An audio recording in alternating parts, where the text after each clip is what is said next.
All right. Hello, my name is Todd. How are you?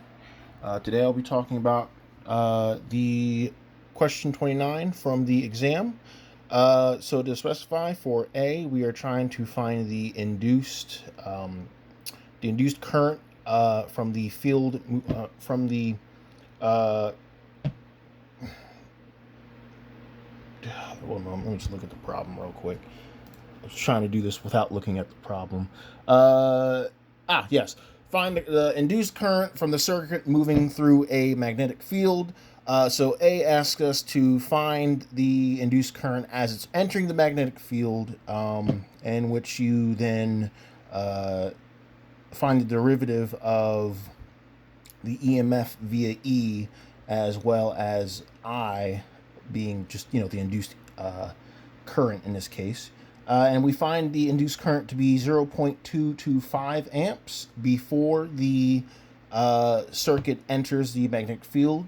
But as it enters the magnetic field and it continues to move, so for number B, it turns out that the change becomes completely zero due to the fact that the current is still moving within the magnetic field as well as being inside of it. And then once it starts to leave the magnetic field and returns to, I guess, a non-magnetic field presence, it then goes back to the induced current of 0.225 amps. After that, the graph will show hopefully this can. Yeah, there we are.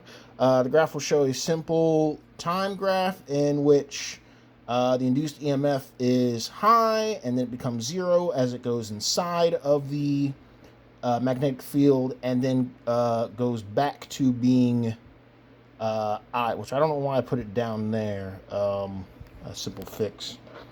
Because it doesn't turn into negative EMF. It turns back into positive EMF, and then after.